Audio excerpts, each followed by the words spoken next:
Okay, so today's plan, pretty simple. Just looking at one section, optimization. We should get through probably all of the problems except one. We'll probably leave one until next time. Optimization is kind of a bigger part of Calculus 1. It's kind of one of the more important ideas in Calc 1. So for uh, these kind of topics, I like to break it up over two lectures. So we'll kind of, see a bunch of examples. You'll have time to work through some homeworks and so on. I'll make sure that all the homework through the end of chapter 4 is available. And then when we come back next week on Monday, um, you'll see another example, maybe two examples, depending on how things are looking on Monday. And then we'll continue on with 4.8 Newton's method and continue on from there. So that is the plan. And the quote of the day today is from Charlie Munger, one of the kind of two guys, the legendary heads of um, Berkshire Hathaway, Charlie Munger and Warren Buffett. And his quote is, better to add a sigma than to change a theory. And I think I'll play a little excerpt from him on YouTube. So let me get my screen share switched over here.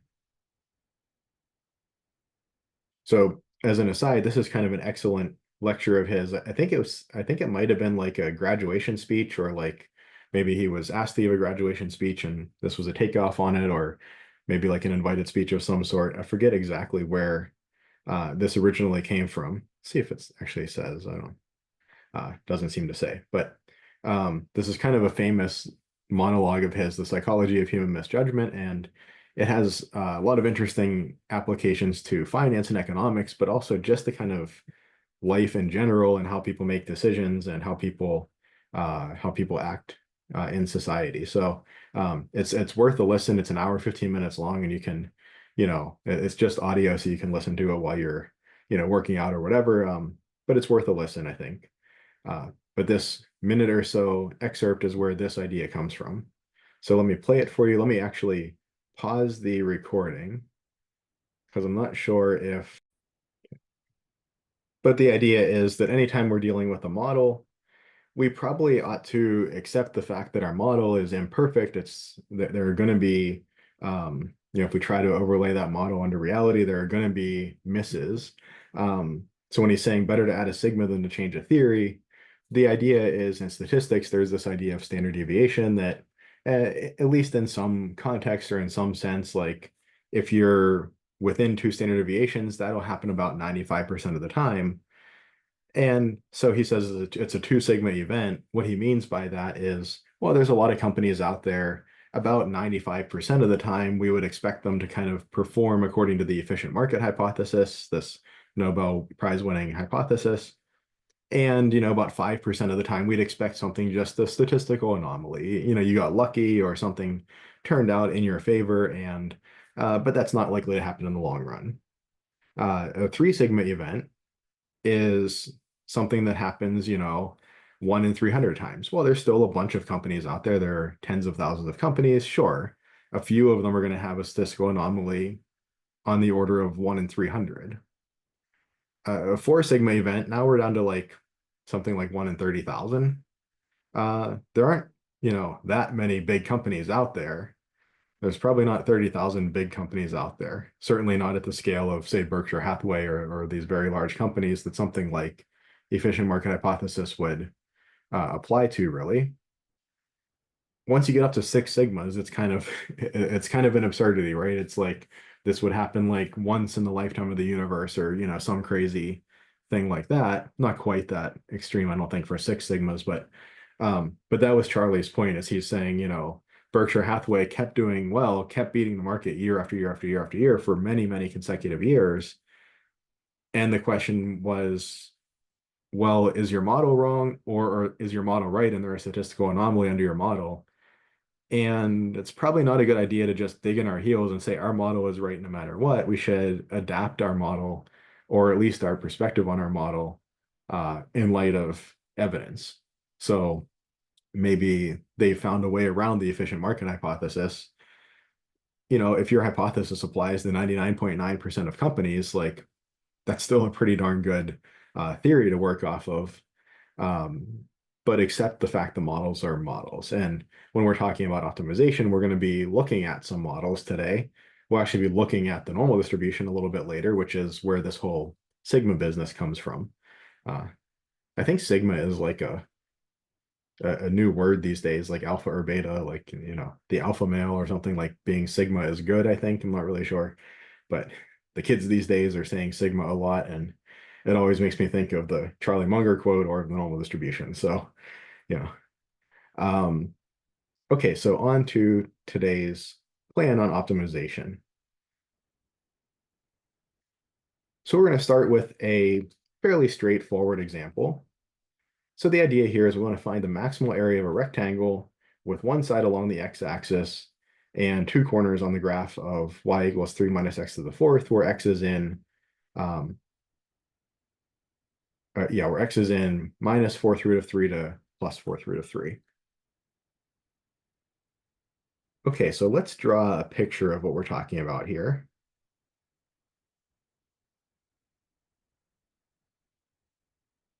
I'm going to try to draw this somewhat nicely.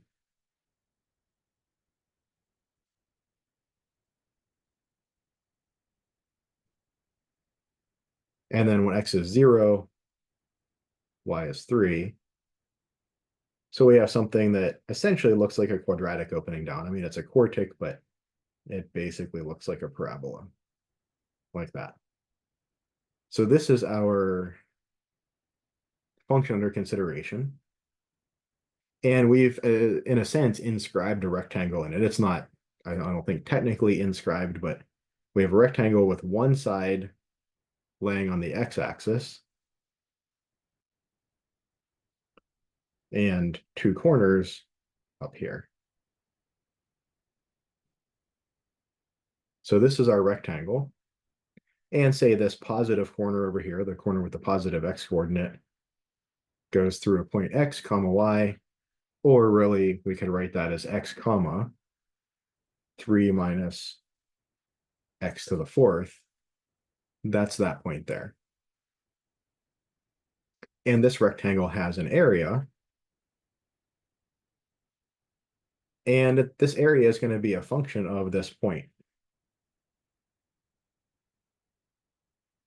Right? If I make x really close to the fourth root of 3, I get a really wide but really short rectangle. If it's really, really close, the rectangle is extremely short, and I have essentially 0 area. So let me come over here. I'll draw this maybe in red. So this is my choice for P, the x coordinate of P, and this is my area. So this picture over here is just the diagram talking about the area. It's not the rectangle or the function that the rectangle is in or any of that. It's just, but we can see that if P is quite close to the fourth root of 3, we get 0 area, or in the extreme, if P was fourth root of 3, I mean, we kind of don't have a rectangle, it's just a horizontal line, 0 area. On the other extreme, if x is very close to 0, I have a kind of tall but very skinny rectangle. And it also has essentially 0 area, or in the extreme, we're down here at 0. And I see in the middle, I have a kind of healthy amount of area. So I have an area that might go like this, or maybe it goes like this. I'm not really sure what the area function looks like as I move this point P along, but I know that, we'll just draw it this way schematically. I know that somewhere in the middle, I'm going to have a higher area than at either end. I suspect this is a continuous function on a closed interval. It should achieve its maximum. I can search for my point, on where this corner lies, that yields the maximum area for my rectangle.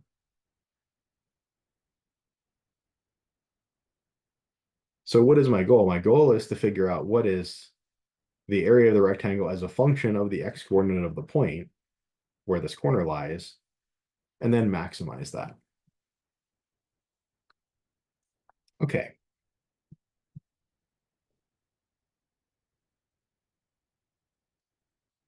So I see that the area of my rectangle is a function of this point. Well, it's really going to be a function of the x coordinate of the point. So let's just call it a of x.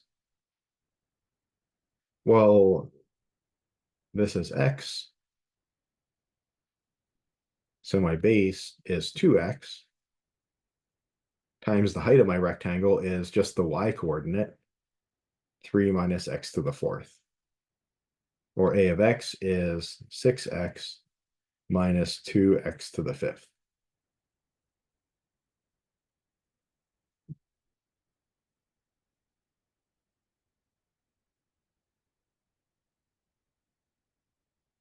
So now I have a question that's a little more mathematical in nature. I want to maximize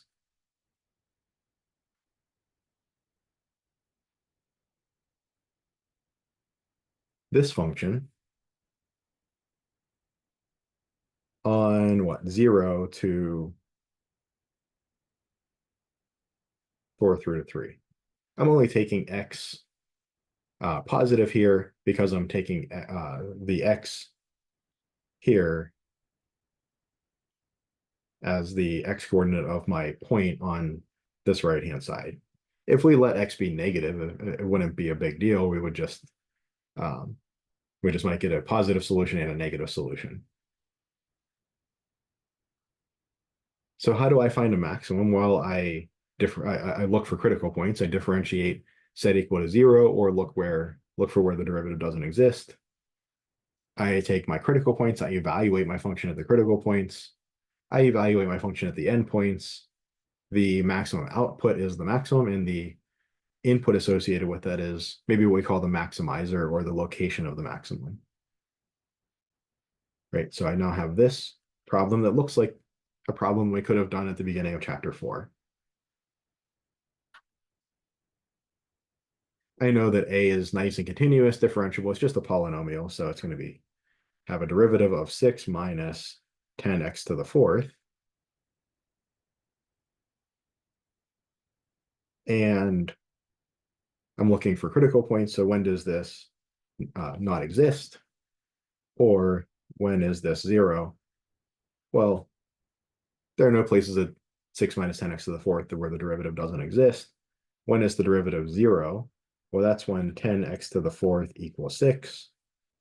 X to the fourth equals 6 over 10. Or x equals the fourth root of 6 over 10. This is my one and only critical point.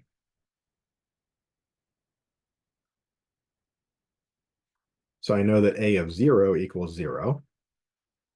I know that a of the fourth root of 3 from this factor equals 0. Right, from this factor, I know that a of 0 equals 0. From the second factor, that parentheses, a of fourth root of 3 is 0.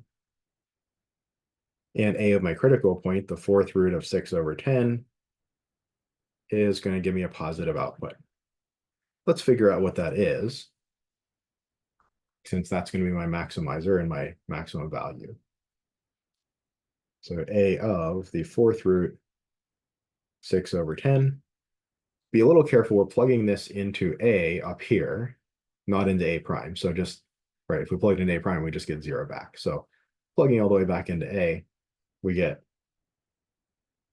2 times the fourth root 6 over 10 times 3 minus x to the fourth, or 3 minus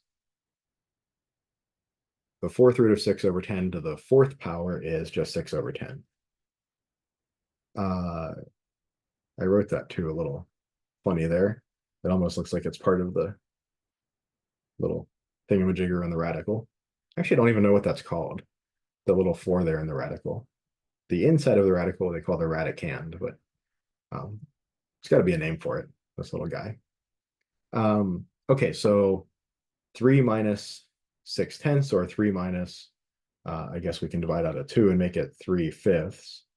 So 15 minus 3 is 12/5, times 2 is 24/5 times the fourth root of 6/10, or the fourth root of 3/5. I think that's probably about as nice as we can make it. So we'll leave it like that. So this is our maximum area. And this is the x coordinate of P to maximize area.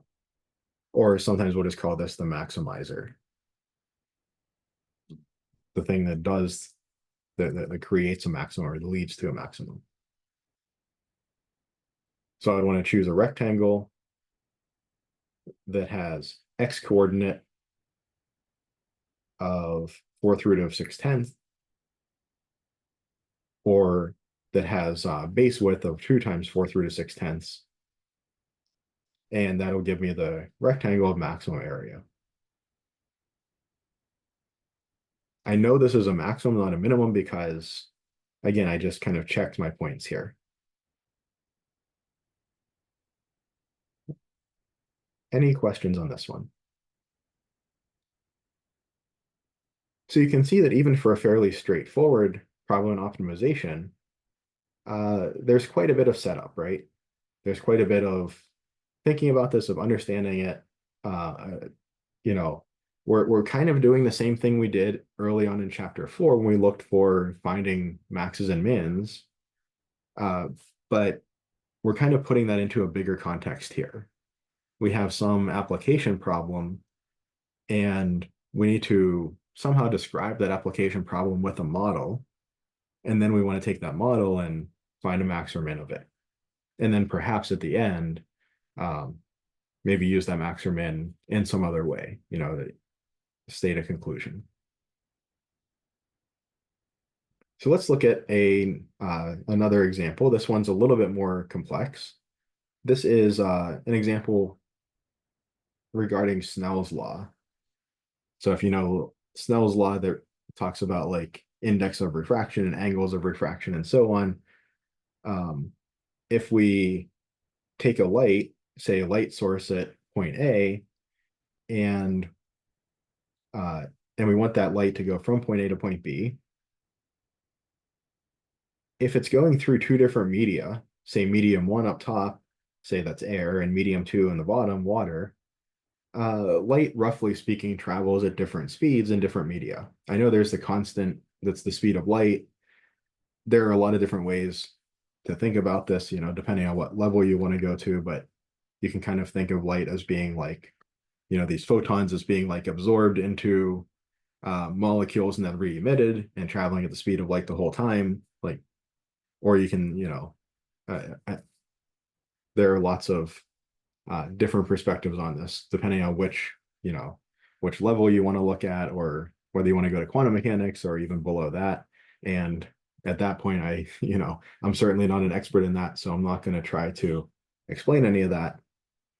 But for the purposes of our view here, this kind of macroscopic view, light is going to travel at different speeds in different media, whether that's because the speed of light actually changes, or because the photon goes the constant speed of light, but only in between, molecules when it gets absorbed and then has to wait for a while to be re-emitted, or whether that's some other reason with some kind of interactions with other particles. We'll leave that to the physicists to clarify, but this is the picture that we're looking at. So the light wants to go from point A to point B, and it's going to follow the path. Fermat's principle says it follows the path that minimizes the time that it takes to go from point A to point B. So not that minimizes the distance. If we were minimizing the distance, it would be a straight line.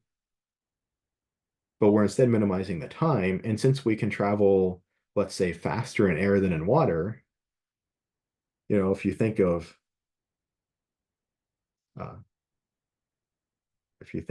say, the straight line distance from A to B, that's a certain length, but I can travel faster in air than in water. So if I went a little bit further to the right and then down, that would increase the overall length just a little bit, but I would get to travel more time in the air and less time in the water. If I increase the overall distance, but I get to travel an average velocity that's faster, that might balance out in my favor, right? So we're going to suppose that there's a point C. I've drawn it kind of deliberately a little bit extreme here so that we can see that it's kinked a little bit. So we're going to draw a point C, which is where the light crosses into the water in this minimal path or minimal time path. So the light is going to travel a distance from A to C, which we'll call distance d sub A in the air, and then it's going to travel a distance from C to B, which we'll call distance d sub B in the water. We're also going to say that point A is A units vertical from the air-water boundary, and point B is little b units vertical from the air-water boundary, and that I got this left endpoint a little bit wonky over here, but the distance, the horizontal distance from point A to point B is h, and the horizontal distance from point A to point C is x. So these guys really should end like here, right below point A, not below the little a's line. And we're also going to say that the angle from vertical that the line from A to C makes is theta 1, and the angle from vertical that the line from C to B makes is theta 2. Now, of course, within a given medium, within the air,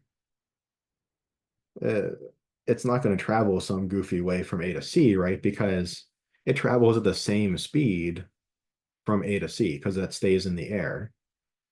So since it travels at the same speed, the minimum time is going to be the minimum distance. But the question is, when we have two different speeds, two different regimes with two different speeds, then the minimum time might not be the minimum distance. Okay, so let's take a look at the algebraic side of things.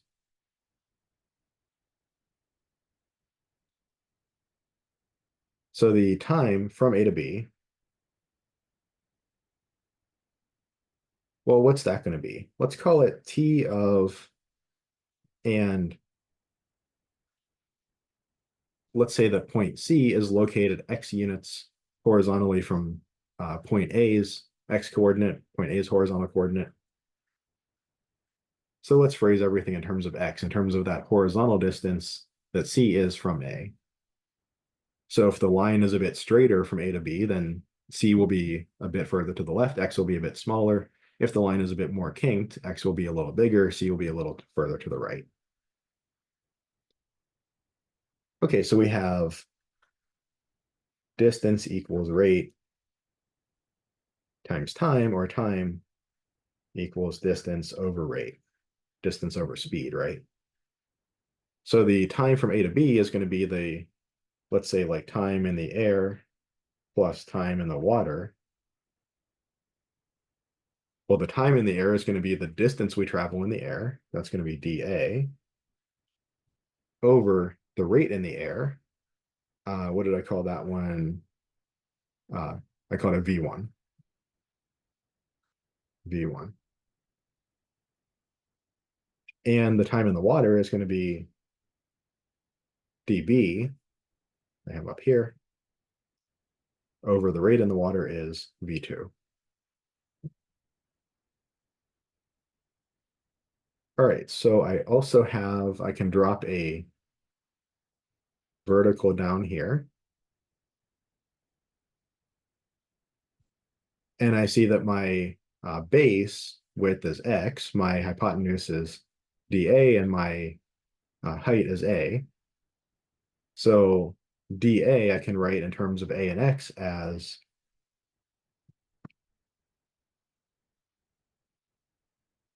dA in terms of a and x would be a squared plus x squared all square rooted. A squared plus x squared equals dA squared. And I see something similar over here. I see I have another right triangle over here with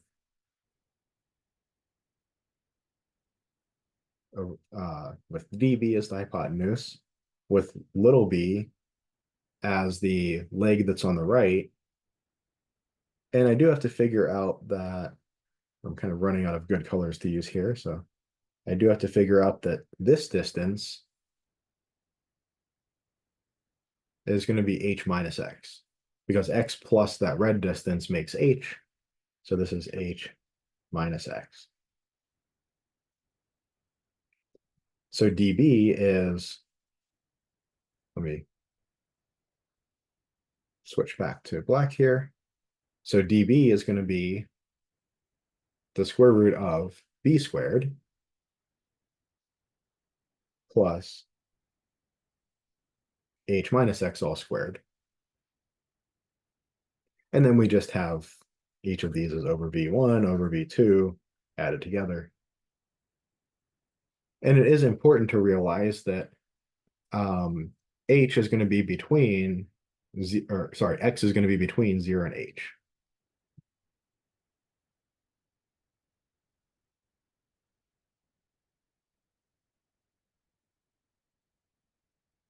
If x is 0, that would mean we go straight down, and then we go kind of the maximum distance in water that we'd reasonably go.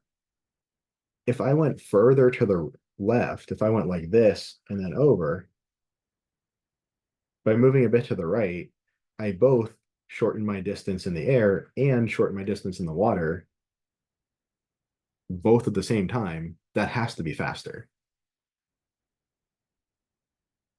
So x has to be bigger than 0. And likewise, I can't go like all the way over here and then come back, because if I moved a bit further to the left, I'd shorten, again, both my distance in air and my distance in water. That would have to be faster.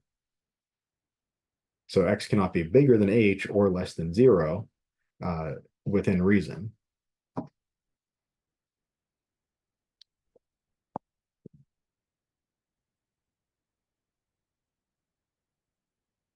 Okay, so I have a function t of x. Here, a, b, h, v1, and v2 are all just parameters, right? They just represent where my light is going from and to. That's what a, b, and h represent, and v1 and v2 represent the speed in the two different media. Okay, now my question is, I want to maximize, or wrong way, minimize t on this interval, closed interval 0 to h. This does look like a nice continuous function. I expect to be able to minimize it. So let's figure it out. What is t prime? Well, I have square root of stuff. This is going to give me, for the derivative, 1 over 2 root stuff times the derivative of stuff inside gives me a 2x on top. The 2's divide out.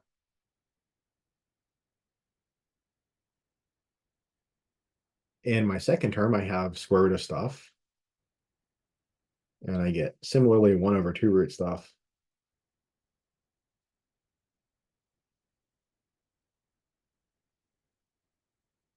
times the derivative of the stuff. The 2 comes down and divides out the 2. And I get what? H minus x. So I took the derivative of square root of stuff. That gave me 1 over 2 root stuff times the derivative of the stuff. Derivative of b squared was 0. Derivative with respect to x of h minus x all squared gives me 2h minus x to the first. The 2's divide out. And then I have one more chain rule. One more chain rule application. I have to take the derivative of h minus x. So to get a minus there.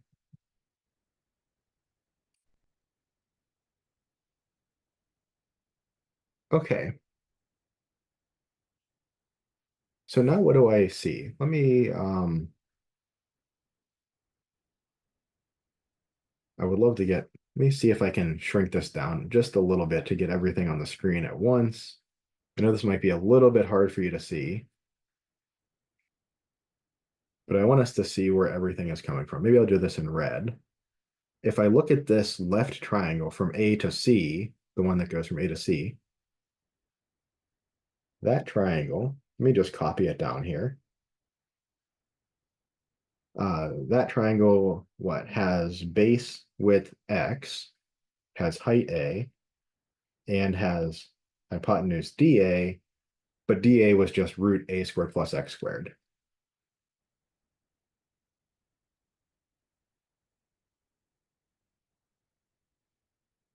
Now we have theta 1 making an angle with vertical near C here, but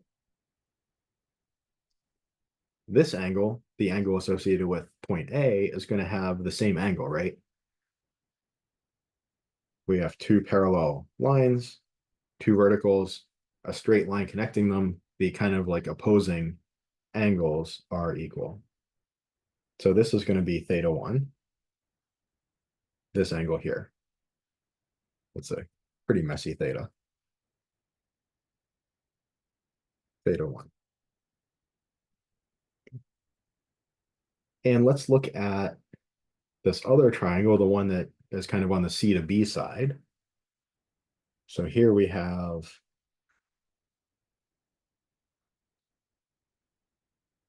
oh, another right triangle. We have the kind of base, or the top, I suppose, has width h minus x. The height is b, and the hypotenuse is db, or db is the square root of b squared plus h minus x all squared. And by a similar argument as before, my theta 2 can pop down to here, to that angle. Okay. So now let me zoom back in a little bit. So I see that t prime of x equals this stuff, but I see that the ratio of x to root a squared plus x squared is going to be related to the angle theta 1. And I see that h minus x and root b squared plus h minus x squared is going to be related to theta 2 somehow through these triangles. So we've got that figured out now. Let's finish the algebraic part of this. When is this derivative 0? Well, that's when 1 over v1 times x over root a squared plus x squared equals, pop the second term on the other side, get rid of the minus. Whoops, forgot my 1 over v2 times h minus x over the square root b squared plus h minus x squared. So this is what I get when t prime equals 0. I get this relationship.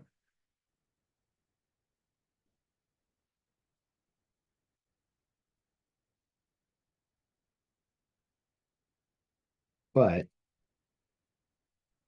in terms of these triangles, I can almost get everything on screen. There we go. In terms of these triangles, well, x over root a squared minus x squared, that is the opposite of our hypotenuse relative to theta 1. That's sine theta 1 over v1.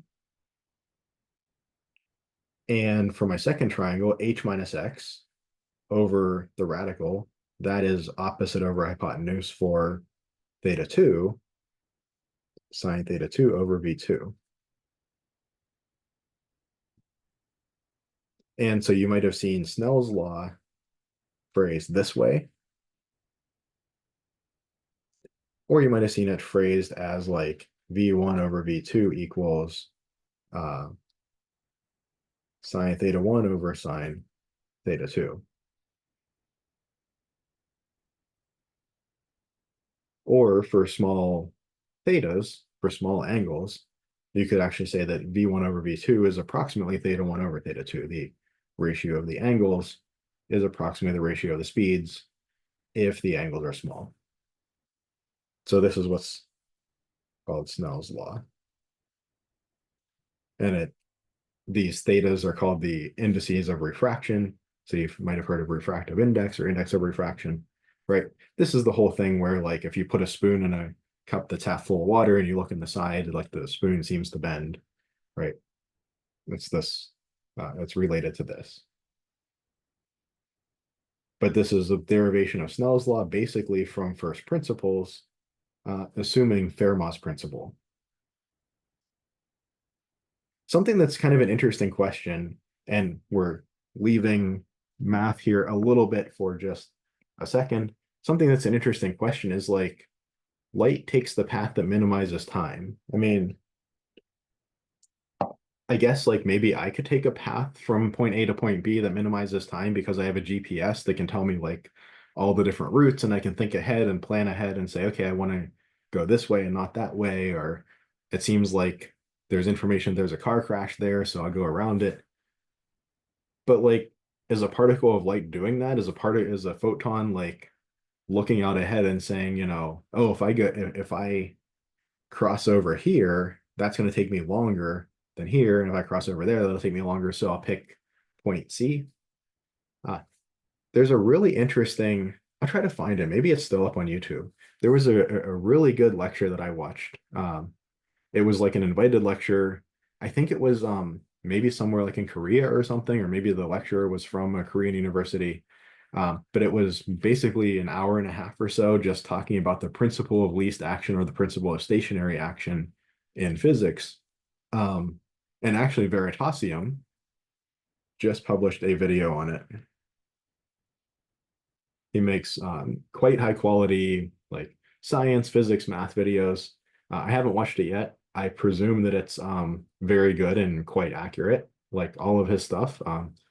But if you want to check his channel out, he just posted something that looks that at least I think it's going to be on stationary action. I'm not 100% sure, but the thumbnail says, like, del S equals 0, which is kind of how you write stationary action. So I think that's what it's going to be about, but don't quote me on it. Like I said, I just saw the thumbnail and put it on my watch list. So this idea of stationary action, there's a little bit of an idea of, we have light leaving point A in some sense, and it kind of, like, takes a bunch of the different particles or whatever take a bunch of different paths. But basically what happens is that there's some destructive interference. So if you have a wave that's like this, say a sound wave, and you have another sound wave that's like this, and you kind of add them together, they make no wave, no sound. They cancel one another out. It's destructive interference, like those, noise canceling headphones. There are other situations where there's constructive interference, where you have a wave like this, and you have a wave like this, and you add them together and they make a stronger wave like that. And essentially the idea that he kind of pointed out is that photons going from one point to another, if they're going along the quote wrong path, then they tend to destructively interfere. So maybe this is very loosely speaking, like I said, I'm, out of my element here, so don't, quote any of this to Professor Farina. Or if you want to know more about this, ask him for a more accurate analysis. But, maybe there are some photons that go this way, but they kind of destructively interfere with photons that are maybe nearby, that went a pretty similar path, but not quite the same. However, at an extremum, the photons that are nearby, instead of destructively interfering with the photons going along that path, they all tend to constructively interfere. So they kind of, like, explore all the paths, but the ones that go the wrong way, in a sense, cancel each other out, and the ones that go the right way reinforce one another. So all you're left with are the ones that go the right way. That's my like third grade explanation of it. Again, if you want a real physics explanation of it, ask one of our physics profs. They would be able to explain it much better. Or if I can find the YouTube video of that guy, um, I'll post that up on Blackboard or give it to you next time or something. But kind of an interesting idea, right? This idea of constructively and destructively interfering is directly related to whether something is a local extremum or not. And that's related to like the ultimate path that light chooses, which gives rise to Fermat's principle. And of course, Fermat, I don't know, operating in the 1700s or something along those lines, didn't know anything about quantum mechanics or photons or particles of light or anything like that. It was just an observation that light takes the path that minimizes time. So, okay, any questions on that one? So that was certainly a more involved one, but you saw that, the overall strategy was the same. We get a model, we minimize that model, and write our answer. And I should say one detail is T double prime is positive everywhere, which is why I'm confident that I found a minimum and not a maximum. And this isn't something that I'll leave as an exercise. I mean, it would kind of be unfortunate if I was searching for a minimum and accidentally found a maximum. I think we can look at the physics of the situation and kind of infer that that's not going to happen. But we certainly could have done that. So we could check the second derivative, show that it's positive everywhere, and the extremum that we found is then a minimum.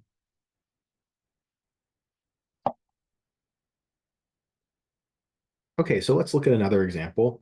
This one's a little more practical. Let's let f of x equals a times sine x plus b times cos x. And maybe I know that I can write this as alpha sine of x minus c or something like that.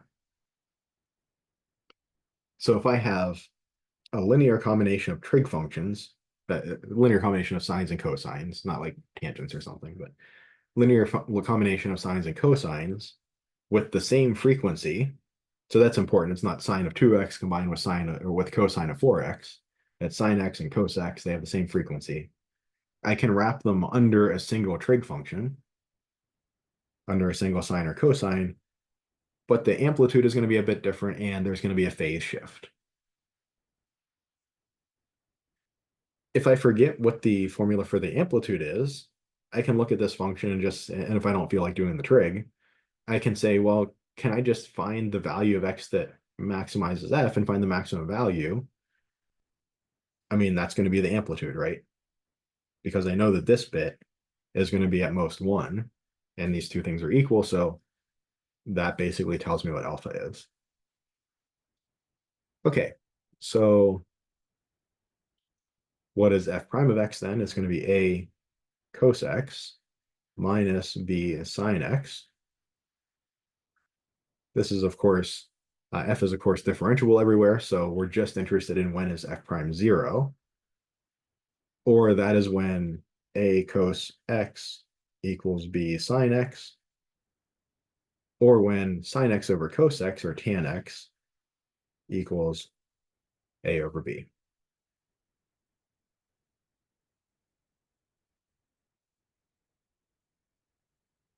So when tan x equals a over b, f prime of x is 0. If I come over here and draw a triangle, if I have, let's say, angle x, we'll just put it there. Tangent is what? SOHCAHTOA, opposite over adjacent.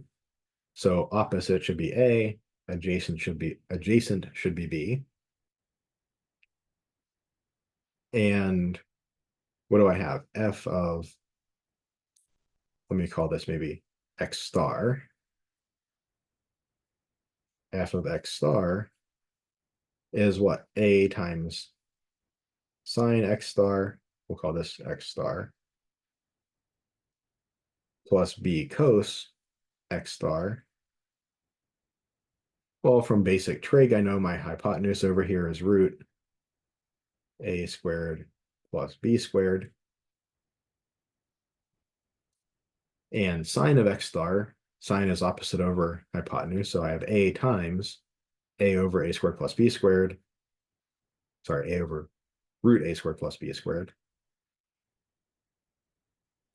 And cos x star, cosine is adjacent over hypotenuse, so I have b times b over root a squared plus b squared. Or I get a squared plus b squared over root a squared plus b squared. Or this is just root a squared plus b squared. So this is our maximum value, or this is what would be alpha up here, our amplitude of the combined trig function. And this is the maximizer. Something like arctan A over B, or other similar solutions with other translationally symmetric solutions.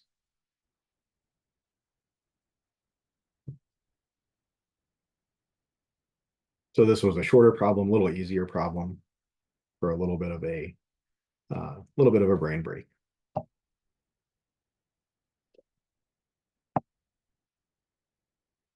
Okay, let's look at this next problem here. And part of this problem was a problem in a previous section, I think all the way back to the beginning of the course. So here's a Norman window. So it's like a rectangular window with a semicircle at the top, with a half a circle at the top. And we'll say that it has width x, that the height of the rectangular portion is h, and that the circumference, or I guess half circumference, whatever, the perimeter of this top part of the semicircle is s. We'll assume the perimeter is fixed, that the perimeter is p naught. We want to find the value of x, the width of the window that maximizes the area. So if I pick a wider window, my semicircle gets bigger, gets a bigger area, but my height gets smaller, right? Because I'm using up more of the perimeter from the width of the base and from the semicircle, so then the height of the rectangular portion gets smaller. So I can have kind of like a wide window like this, or a really narrow window like this. OneNote always wants to be so helpful, and it's so often not helpful. Or something in between, right? I think we see that an extremely narrow window, in the extreme when x is very, very close to 0, we're essentially just attributing all of the perimeter to height.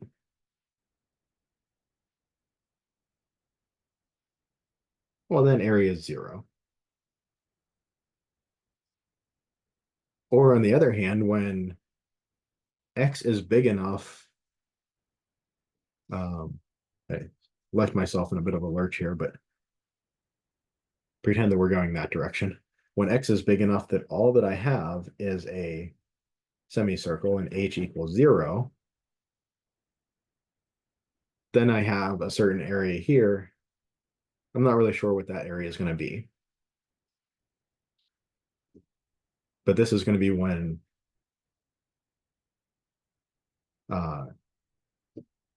let me say the maximum possible value of x to make such a window.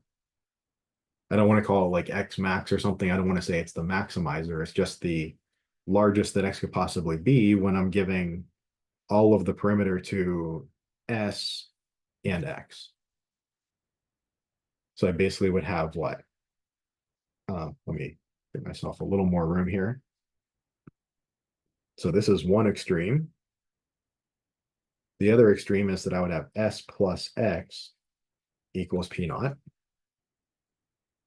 But s, well, what's the circumference of a circle with diameter x? That would be pi x.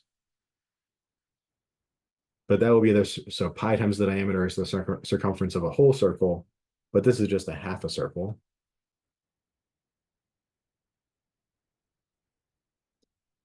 or the maximum possible x would be p naught over 1 plus pi over 2.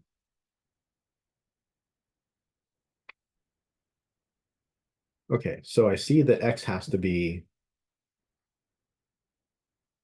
in 0 to, what was that, p naught over 1 plus pi over 2?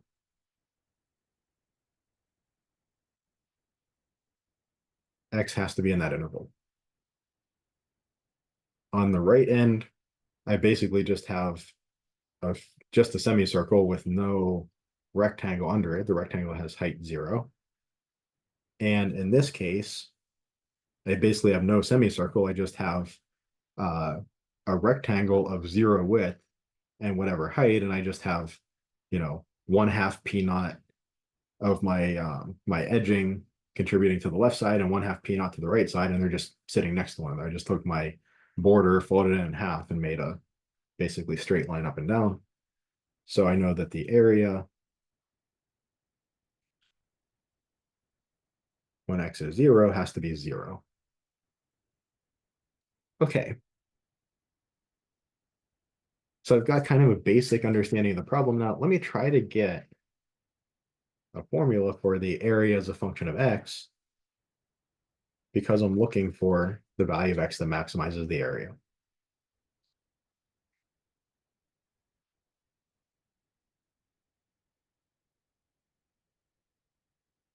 So the area is going to be what? Well, it's the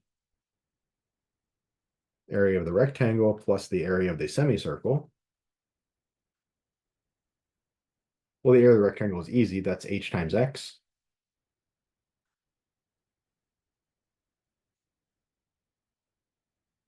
And the area of the semicircle, well, let's come off to the side here. My semicircle has radius x over 2, right? Because it has diameter x.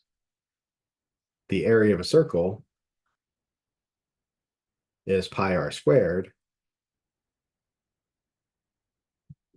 but I only have half a circle, so I have 1/2 of that, or that's pi x squared over 8.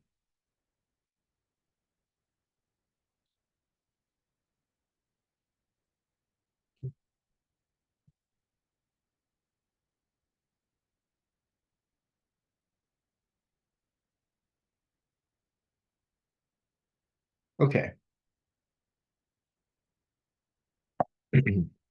So now I am almost there. I have one more little detail. I've got my area as a function of both h and x. So kind of in some sense, I would just say, well, pick a big number for x and a big number for h, and you get a big area for the window. But we have a constrained optimization problem. I can't just pick a big number for h and a big number for x, because that uses too much perimeter. Maybe I have some edging material, and that's the amount of that material that I have. So I need to figure out, I have an objective function that I want to maximize.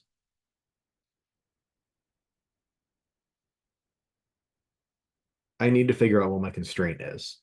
So this is a constrained optimization problem. I want to maximize the area subject to a constraint, like say the perimeter being fixed. This is a little more complicated, but that's basically what we did up here, right? We didn't just want the maximal area of a rectangle, just pick a huge width and a huge height, but we wanted it to be constrained so that it kind of is, roughly speaking, inscribed in this figure.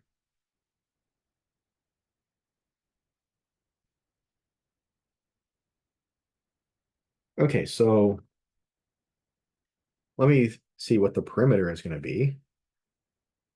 Well, the perimeter on one hand has to be p naught. And for clarity, let me draw in the h on the other side as well. I see the rectangular pieces. There's going to be three flat sides on the rectangle. 2h plus x, or x plus 2h. Note that this is not part of the perimeter. So I don't have 2x plus 2h. I don't need to do that perimeter. And I also don't need to take into account that perimeter, that piece in the perimeter of the semicircle up top. So what's the perimeter of a semicircle of diameter x? Well, I guess that let's just do it from first principles.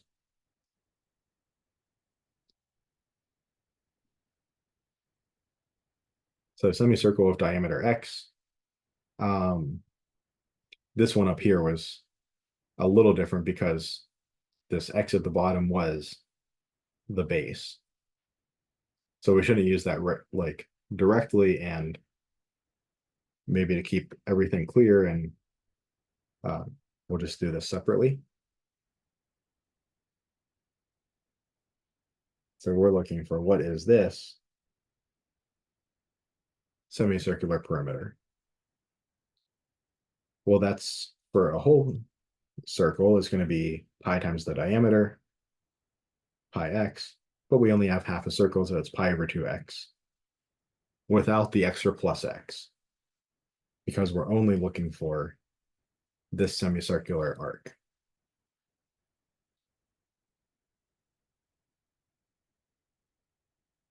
Now, it does turn out that we still do add this x back in. So we still do have the plus x here from the bottom. But I didn't want to conflate where everything was coming from. These bits are from the rectangle. These bits are from the semicircle. So I have a constraint. Remember, P naught is constant. I have a constraint that relates my two variables, x and h. I can solve for one of my variables in terms of the others. So let's say P naught equals 1 plus pi over 2x plus 2h, or h equals P naught over 2 minus 1 plus pi over 2x over 2.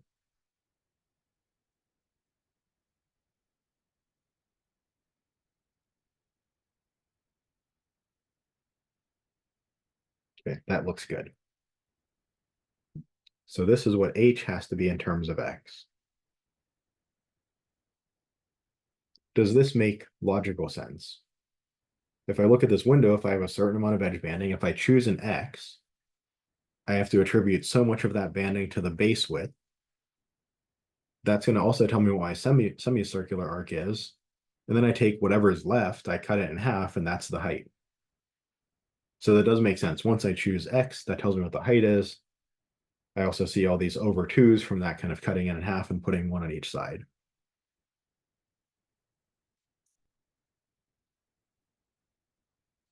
I'll take this and plug it back in, and that'll give me area as a function of only x. Right now, area is a function of x and h, but I use my constraint to eliminate one of the variables and get my objective function into a form where it's a function of only a single variable. Okay, so hx is going to be p naught over 2x minus 1 plus pi over 2, all divided by 2x. But h times x gives me an x squared there. This x hits that x, give me x squared, and then plus pi over 8, x squared. All right, let's do a little simplifying.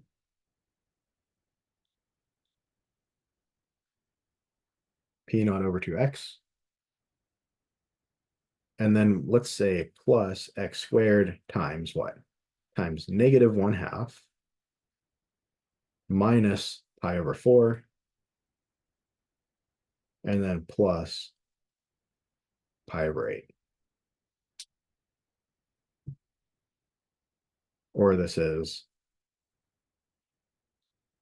p naught over 2x plus x squared times, and what do we have here? minus pi over 4 plus pi over 8 is a minus pi over 8.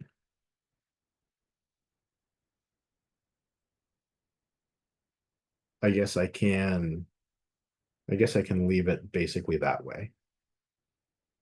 So let me just write it one more time kind of cleanly. P naught over 2x minus 1/2 plus pi over 8 x squared. And I want to make sure that I remember what x's I can plug in from 0 to p naught over 1 plus pi over 2.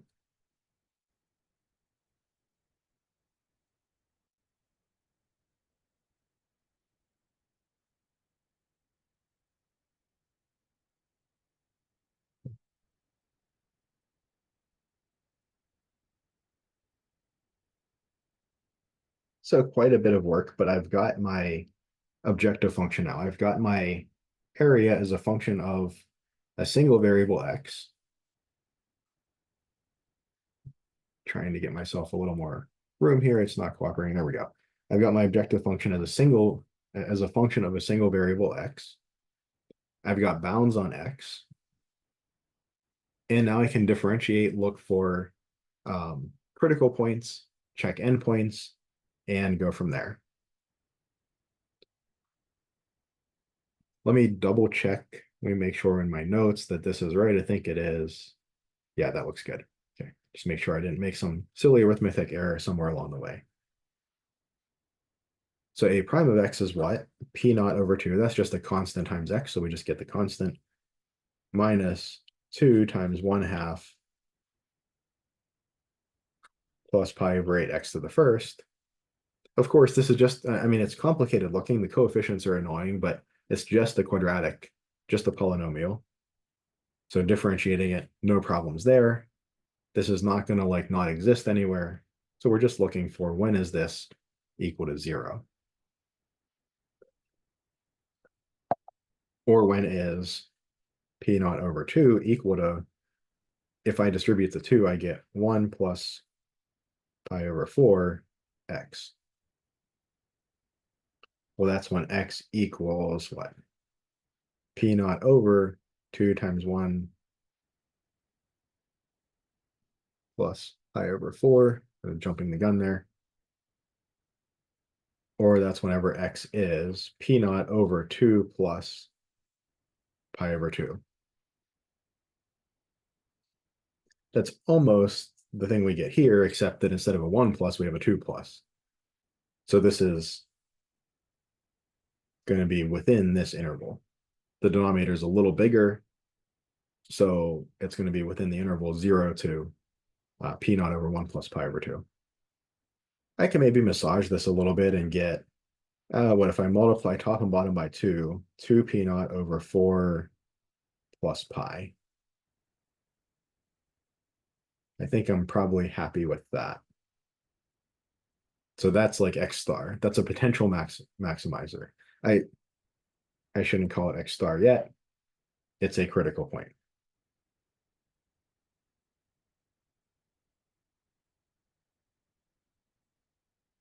And what I really like to do is figure out what is, well, I know that a of 0 is 0. So I know that 0 is not going to be a maximizer at that endpoint. And I have to evaluate a at p naught over 1 plus pi over 2. Or that's a evaluated at 2 p naught over 2 plus pi.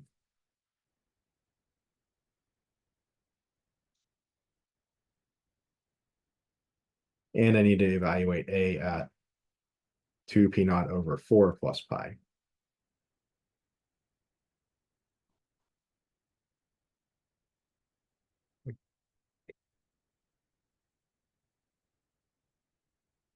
So I could go through, carry these out, but I'm feeling a bit lazy.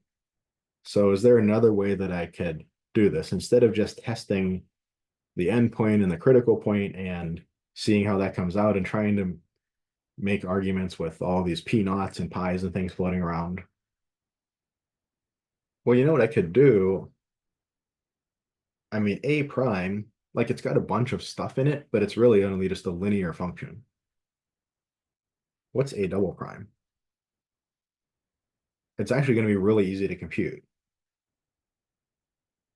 A prime of x was this, but that p naught over 2 is just a constant. I differentiate, that goes away.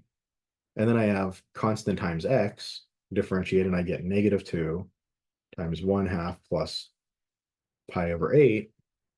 Well, that is negative. The second derivative is always negative. This area function is always concave down.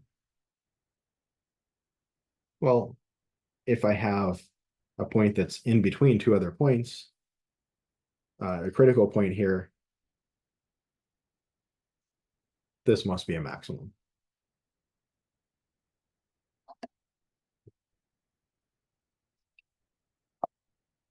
So the second derivative shows that this is the maximum.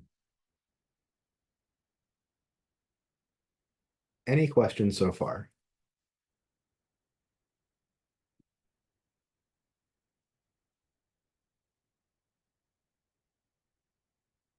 Okay, let's take a look at another application here. This one's a bit abstract, but comes from probability and statistics, and it's related to this idea of maximum likelihood estimators. I picked this one because it, number one, some folks, are interested in stats or are taking or have taken stats, and you can get a little bit more insight into some of that material here. But number two, it makes use of this nice theorem, which is actually super helpful in optimization. So what is an MLE? What is a maximum likelihood estimator? So basically what we have is we're given a model, a statistical model, f of x, and it's going to have some parameters in it.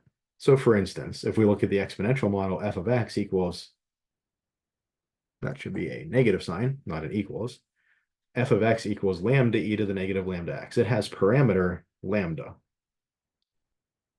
Why do we put parameters in models? Well, so we can fit models to data or fit models to real world experiment. Right? If I just said that f of x equals e to the negative x, that function is only going to be a model. It's only a single function. It's only going to be a good model in a very, very limited set of cases. Like my data is almost never going to line up perfectly with y equals e to the negative x. But if I allow for a parameter, lambda e to the negative lambda x, well, now I can choose lambda across a whole span of real numbers, or positive real numbers maybe. And now I can maybe find a member of this family of functions that fits my data really nicely. So I can tune the model to my data. Very important thing to be able to do with a model. So quite often we have models that are families of functions, and we have parameters that allow us to tune that model to the data, to the real world experiment. And then we can use that model to make predictions or to understand the system a little better. And the normal distribution would be another example. And this has two parameters, mu and sigma. And we'll get to that one a little bit later. So given a model, it has some parameters that allow it that allow us to tune it to the data, to fit it to the result of an experiment. And what's the data we have? Well, let's say we're given sample data x1 through xn. Maybe we're modeling, say, the length of time that it takes a light bulb until it burns out. And for whatever reason, we think that an exponential model might be a good model for that, maybe for some theoretical reason, or maybe we just look at the graph and we say, hey, it looks like an exponential model might fit that pretty nicely. So I have some data for n light bulbs. They each took, this many hours or whatever to burn out. Now, it's important that this probability density function, as it's called, PDF, this model, f of x, it kind of makes a claim about how likely it is to see such a sample, how likely it is to see n light bulbs where the first one burn out in this amount of time and the second burn out in that amount of time and so on. When I choose a model, it implicitly makes a statement about how likely it was to have observed this sample. And this sample is what I actually did observe. How should I tune my model? Well, I think at least uh, a not silly way to do it is to say, well, if my model makes a claim about how likely it is to see this sample data come out of an experiment, and if this is the actual sample data that I saw, maybe I should tune my model. Maybe I should choose the parameters of my model to make the model's estimate of seeing the sample data as high as possible, because that's the actual sample data that I saw. I certainly don't want to choose a model parameterization where the sample data I actually observed is supposed to be extremely unlikely or almost impossible. That probably wouldn't be the right model, because if that model was right, the chance of seeing the sample data I actually saw would be, say, quite close to zero. So that's the idea of maximum likelihood. My model makes a statement about how likely it was to observe this sample, and that likelihood is just the model evaluated at point 1 times the model evaluated at point 2 and so on times the model evaluated at point n. So I just evaluate f, my function, at x1. I evaluate f at x2, multiply those together. I evaluate f at x3, multiply that onto the end, and so on. It's just the product of f evaluated at each of the data points. So let's take a look at we're going to skip over the theorem for just a minute. Let's take a look at the exponential model. And again, we'll say that we're given this sample data. And just copy this down. So this is the actual n light bulbs that we observed and how long it took them to burn out. Then the likelihood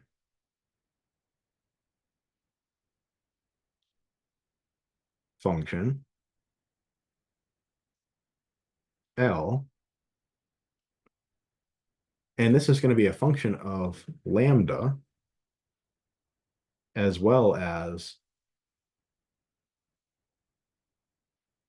x1 through xn. This is f of x1 times f of x2 times f of xn. Or this is going to be, what's f of x? It's going to be lambda e to the negative lambda x1 times lambda e to the negative lambda x2 times, and so on, lambda e to the negative lambda xn.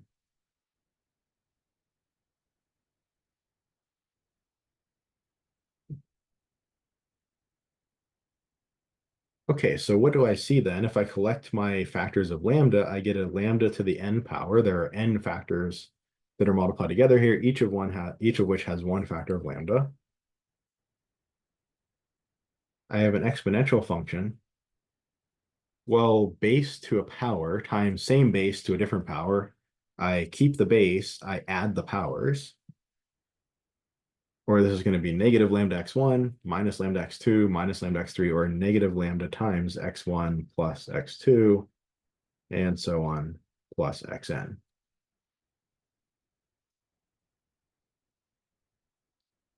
This is a function of lambda. I want to find the lambda, the value of my parameter that I'm going to choose to tune my model. I want to find the value of that maximizes this. So if you're not really seeing where all of this is coming together, what is the calculus problem? The calculus problem is, here's an L of lambda. We want to maximize this function. So I gave a lot of background. I, try to give kind of pretty real world examples, things that if you're going into engineering, you'll see something like this in an engineering stats class, or if you're going into, finance or something that uses a lot of probability and stats, you're going to see maximum likelihood models.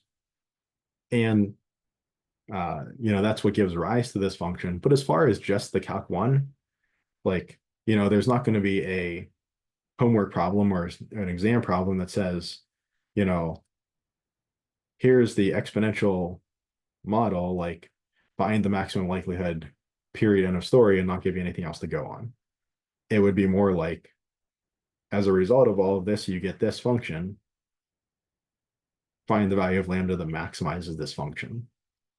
So if you didn't catch all of this, or you don't know why, say we're multiplying the f's together to get the likelihood, that's not a problem. If you have some more stats background, you might see some of this and you might say, oh yeah, okay, that makes sense to do, right? We know that events that are connected to each other with and, there's a multiplication rule for independent events, and those ands basically turn into multiplications. And so things make a little more sense if you have a little more background. But again, if you don't have that stats background, that's not a problem. You don't need to know how to build the likelihood function. The real calc problem starts here. Okay, now I look at this and I say, I guess I could take the derivative with respect to lambda.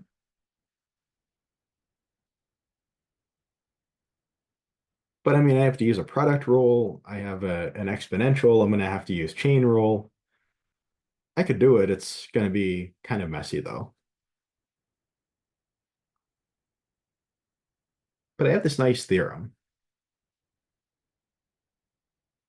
This theorem says if f is an increasing function, and say f is a function of g, f of x equals f of g of x, if it has a maximum at c, then g also has a maximum at c. Or if f has a minimum at c, then g has a minimum at c. So I can take a function, say g, that I'm interested in knowing, say where its maximum is. I can wrap that function in another function. As long as the function I wrap it with is an increasing function, then the location of the maximum stays the same. Or the same could be said about a minimum. If I'm looking for a minimum of g, and I want to know where its location is, the location of the minimum of g, then I can wrap g in an increasing function. I can put g into an increasing function, and the location of the minimum will stay the same. Couple important notes. The value of the max or min will change. The output will change, but the location of the max or min will not change. The maximizer will stay the same. The maximum will change, most likely. If f is a decreasing function, if I wrap my objective function I'm interested in a decreasing function, then basically maximums give minima and minima give maxima, but kind of a similar thing works. But why would we do that, right? That's just confusing. If f is decreasing, then, I mean, negative f is increasing, right? So just use negative f instead, and then you don't have to worry about all of that. Where is this super nice? Well, hey, the natural logarithm function is an increasing function. The square root function is an increasing function, and the square function, x squared, for positive inputs is an increasing function. I can apply any of these three functions to my objective function, kind of wrap them around my objective function, and the location of the maximum stays the same. The value of the maximum will change, but the location stays the same. I remember when I learned this in one of my stats courses, and it was like magic, because I probably, my calc teacher probably taught us this theorem, but I probably forgot it. And I was like, wait, that actually works. So I could try to directly attack the likelihood function. I could try to find L prime of lambda, dLg lambda, do the product rule, the chain rule, all of that. Probably get it wrong, probably miss a negative somewhere or something. But I mean, and that would work. Theoretically, it would work, and practically it would work. It would just be a bit of a hassle. But almost always when we're maximizing likelihood, we choose to work with the log likelihood function. We choose to wrap the likelihood function with a logarithm. Why is that? Well, the likelihood function is a product of a bunch of things. And I mean, differentiating products is kind of a pain, right?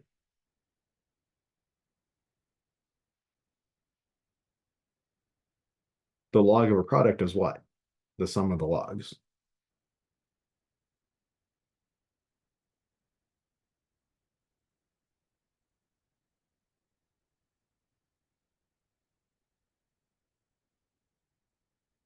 Differentiating sums is a lot easier. And in particular, if the log of f of stuff ends up being pretty nice, this is going to be super easy. So what is the natural log of L of lambda? Well, I have the log of a product, lambda to the n times e to the stuff. That's natural log of lambda to the n. Log of the product is the sum of the logs times the natural log of e to the stuff, this whole stuff in here. But log of lambda to the n is n log lambda. And log of e to the stuff, well, they just kind of go away and I just get plus stuff, or well, plus negative lambda. So that's going to be minus lambda x1 plus x2 through xn. Well, hey, that's a heck of a lot easier to differentiate with respect to lambda. What is d by d lambda of the log likelihood? Well, that's n over lambda minus lambda times constant is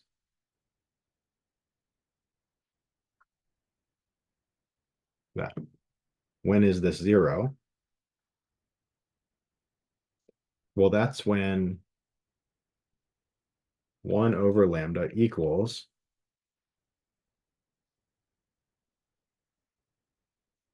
the sum of the x's divided by n. If I add up n numbers and divide by n, well, that's just x average or x bar. It's the mean, the average.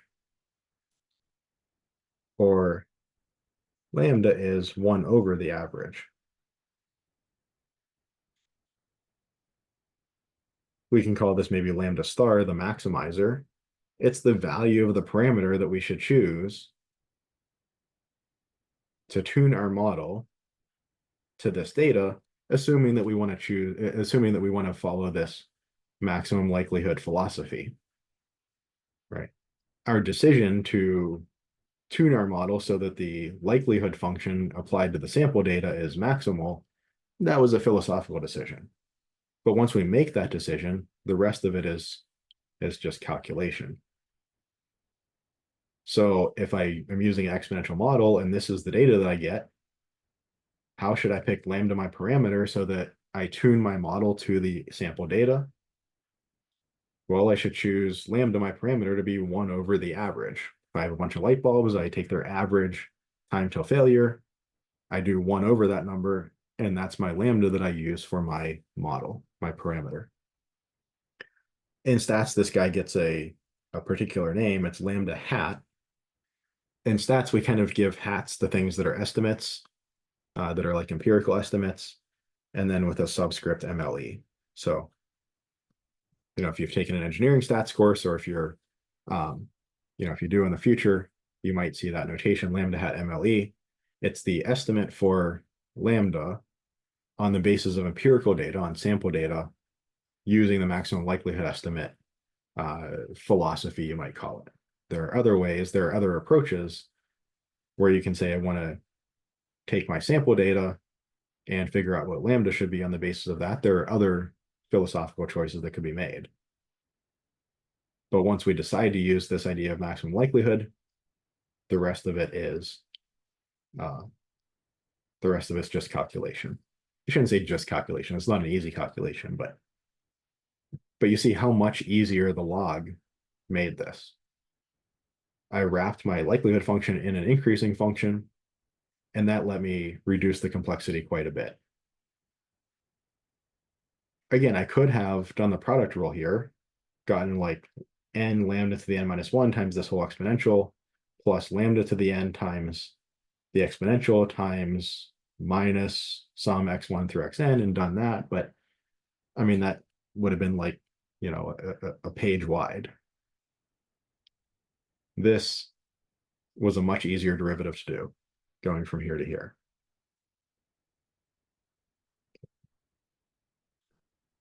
Any questions on any of this?